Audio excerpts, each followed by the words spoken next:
Hello everybody, this is your Torador's Extended Warranty. This will be attempt 3 at actually making this video. Congratulations to me. If you look over to your, my right, when you suck at a hero but keep playing them because you got one of their legendary skins. This is also very true of what happens when you're trash at a game and you're also prestige. Yeah. This golden looking trash can has a number of use cases when it comes to memes. This is just one of them. Well, this is a new thing, not a bad thing.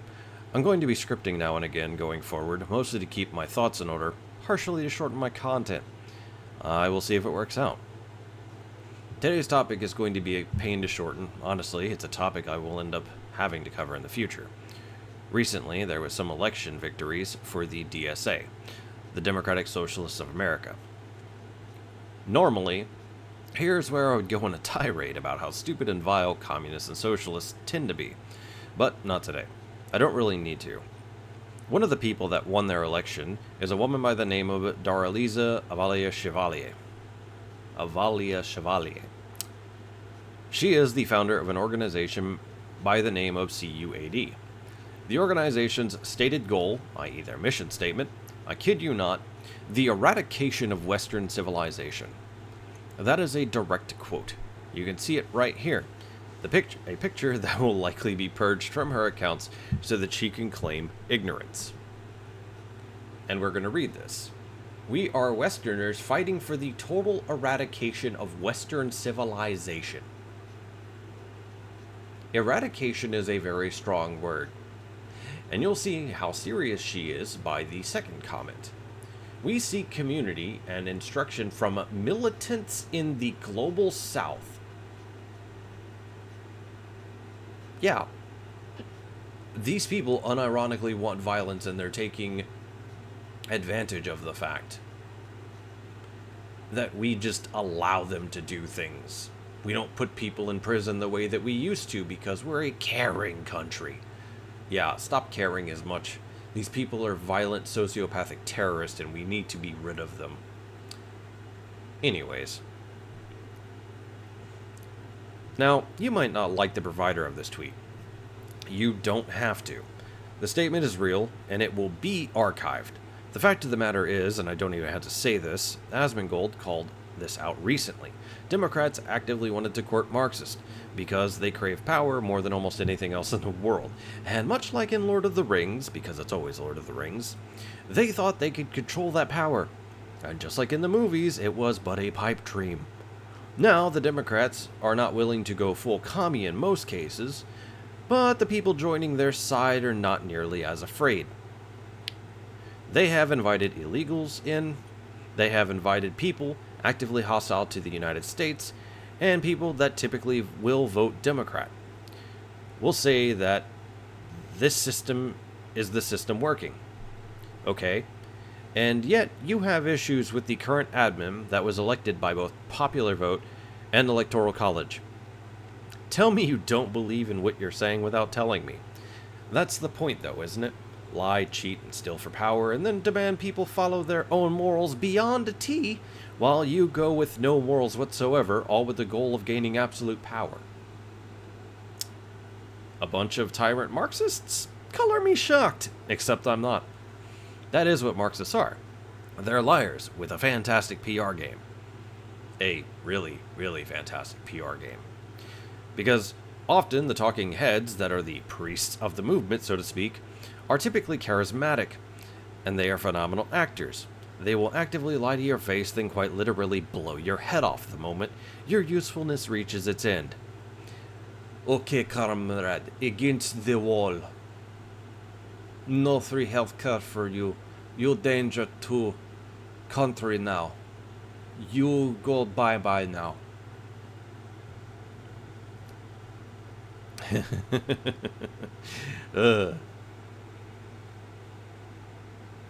Regardless of my short tangent, I need people to understand what comes next. This tweet clearly shows not just hostility of the person to the West as a whole, but she wants direct instruction from militants. There's truly only one functional way a person can take this, which is to say that this is a desire for violence. You cannot read this any other way, and if you do read this a different way, then you're a liar, creating a straw man to protect a terrorist. Then, you have Aber Kwas, who also won her primary. Another person that has been endorsed by Zoran Mamdani, who thinks that 9/11 was specifically the fault of the United States, and not the attackers that did the attack. Standard practice for these types, honestly. Then again, I don't feel bad saying this. If you are a Muslim, you can't be trusted to be in U.S. political office, especially in instances where you don't assimilate, and these people often never do. Not really, anyway. I don't care who it offends, really, but Islam isn't culturally compatible with the United States. Not even remotely. Because it's not, and it's not coherent with our Constitution. Especially considering all of the imam I have seen discussions for a slow coup of the United States and erosion of our cultural norms and our societal norms. I've seen these religious leaders explain how Americans are lower than animals. I have seen them talk openly about how all of their views are not in fact radical, but perfectly aligned with their faith. Wow, imagine my shock. Hating gays more than enough to make a openly hateful 90s Christian blush. And specifically the hateful 90s Christians. Because there were a lot of tolerant 90s Christians. They believe women are lower than men perpetually and entirely. They believe that 9-year-olds can consent. Their prophet literally diddled a 9-year-old after, marrying her when she was 6. I don't even have to dive that deeply into the faith. They believe that women that show any skin at all are whores who deserve what they get.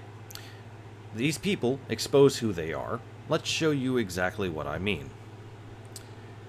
This is another tweet that is specifically aimed at the mission statements of this group.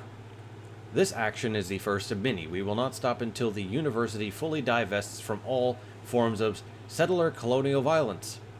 Divestment is not an incrementalist goal. True divestment necessitates nothing short of the total collapse of the university structure and the American empire itself. Actually, this might not have been a mission statement. I actually think that this was probably a list of demands during the anti-Israel protests because, let me refer to them as to what they actually are. They were anti-Jewish protests. This has nothing to do with Israel at all, because any country that a bunch of Jews could openly live in peace, all of a sudden the Middle East owns all claims to that land magically, somehow, every time. Regardless, we'll continue to read. Divestment is not an incrementalist goal. True divestment necessitates nothing short of total collapse of the university structure and American empire itself. Number 3, we refuse to allow Colombia to return to a state of normalcy. These people are actively stating that they plan on interrupting a business consistently and not letting people be students. They are going to be angry little terrorist shits because that's what they do. Normalcy is the structure impaled, displacement, and eventual destruction of the Palestinian people. Yes, because letting a college do college things is going to do something bad to Gaza. This is really stupid. All of this is actually really stupid, but we're going to continue to read because this is what these people actually believe. We act in the full support of the Palestinian resistance. This action is first and foremost an effort to extend the successes of the Palestinian resistance to the heart of the empire itself and translate their resilience in Gaza to unrest and violence in America. These people should be imprisoned for terroristic threats and then deported and then barred re-entry, and if they are found to come back into the United States, they can rot in a jail cell for the rest of their lives. That is how I feel about this. These people belong nowhere near the seats of power. You can see it here for yourself. We're putting, as several others before me have put it, gay race communism into power. Truth be told, they don't even have to be gay to fall into this category. They are using communism as a grift to burn the West down, because that's their intifada, as it were. This is where the term the Red-Green Alliance actually comes from. Muslims using communism to further their goals in overtaking the West, while the actual communists believe that they can use the Muslims to burn down the West in order to install their fake utopia. The sad reality is they don't know that the other plans to stab them in the back after they do manage to achieve their goals. Because they're stupid. And then the rest of us all lose, because communism kills and so does Islam. A lot of people don't realize this is the last stand. We have a few more chances to stop these people, because like greater minds than me have stated openly in the past, you may be able to vote yourself into socialism, but you can only ever shoot your way out. And there's a reason for it. Because in order to supposedly achieve socialism, you need dictatorship of the supposed proletariat. Except these people who would be in charge are the ones with charisma. They're often always bourgeois as well. But they convince you that socialism and communism is the way to go because they're charismatic. And then they're going to either have you lined up against the wall or working in the field 16 hours a day to pad their lives as the perpetual dictatorship of the proletariat. Except the people who would be in charge are the ones with charisma, not the actual on-the-ground revolutionaries. No, these types always get put against the wall and put down like the useful idiots they are, because they were willing to interrupt the previous system. Now that they are in charge, they will do whatever it takes to keep their power. They will do whatever they like, keeping a few useful idiots around as weapons, all the while padding their lifestyles and protecting the useful idiots who keep them in power. New York is a battleground. And as much as I hate Democrats, because I really hate Democrats, they deserve to lose. But having said that, I would prefer moderate Democrats, if any more moderates exist in the Democrat Party, which I don't believe there are, because they're all grifting towards leftists and neo-progressives. And it's frustrating. If we start seeing communists in seats of power, especially ones that explicitly want this country and the whole of the West to burn, war is an inevitability, not just a cautionary tale. I see a lot of people always commenting saying that the issue is the rich, but the issue isn't the rich. Are some rich people definitely part of the problem? Yes. But it's definitely not all. The issue is communism. Communists, socialists, Marxists, etc. subverting our system and our mixed economy system. And then, when they tell you that capitalism is a problem, they will intentionally interrupt those systems. They will fake blame capitalism when the issue is pretty much almost always overreach by wannabe tyrants in the government, especially those in the Democrat Party. Because, well, it is. It's always overreach by the government, which is not capitalist in nature at all. If the government is blocking the system from working, what do you expect?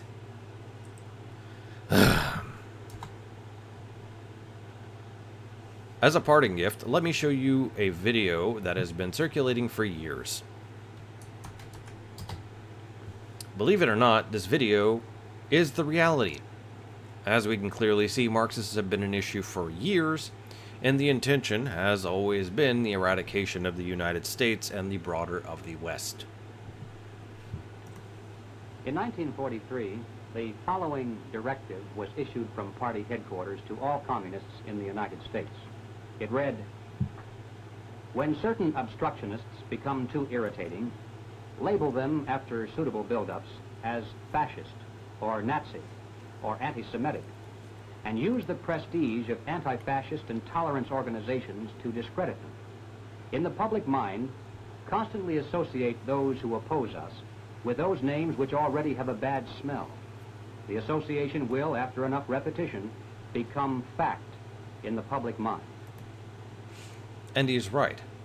There's a phrase that has existed for as long as I've been alive, and longer than that, is if you say anything often enough, it becomes true. Not that it becomes fact, but societally it becomes true.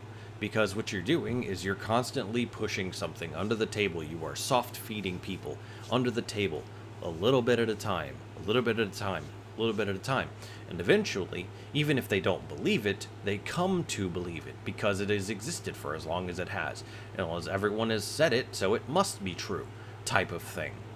And this is a societal conditioning mechanism that communist Marxists have long since adopted and have been using against everyone effectively. The CIA actually uses this tactic when they flood the zone and try to root out anything that could effectively make things not good for them.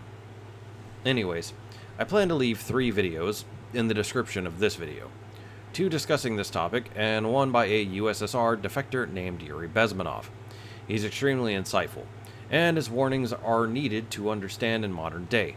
If you don't know your enemy, you can't see a reason to fight, and you also can't plan around them. Like it or not, this is a fight. And if you make the mistake of believing that these people are just stupid and loud, it will be too late by the time you realize how effed we actually are when we get more of these people in seats of power. They will erode the Constitution. They will strip you of your rights. At the end of the day, they will subjugate you, all for the lie of equity, or equality, except they will always be more equal than you. Many of you believe that you'd be willing to fight back. Most of you actually would not be willing to fight back. You are so rooted in the status quo that if this takeover actually happens, and if we don't do something, it will, you'd be too much of a coward to lift a finger. You'd be that asshole that sits around his tiny friend group after the takeover talking about how he'd have used all the guns he used to have to take back the country. Except you won't, you wouldn't have, and you didn't. The reality, if these people win, is re-education camps, slaughter of those that resist, and or torture and enslavement. That is, if we're lucky. The only difference being, if the Muslims actually beat out the communists, there won't be re-education camps. You convert or you die. And if you don't convert, you live your life as a castrated slave, assuming again they don't kill you. The women will of course be raped and made to be concubines, probably stoned to death, as this trend shows true in a number of Middle Eastern nations. Too bad modern liberals took "don't listen to your lying eyes" as a directive rather than a warning. Fact is, there are black African slaves in Middle Eastern countries as we speak, and they consistently treat women as lower than fucking dirt. This is a fact. And if you took the word of any woman that has escaped the Middle East and has complained about many Muslim men from their home countries coming here and enforcing those countries' norms over on women in this country because of secret Sharia police, because that's a thing, you're not paying attention. Anyways, this has been your Torador's Extended Warranty. I hope everybody learned something from this video, and I hope to see you next time. Peace out.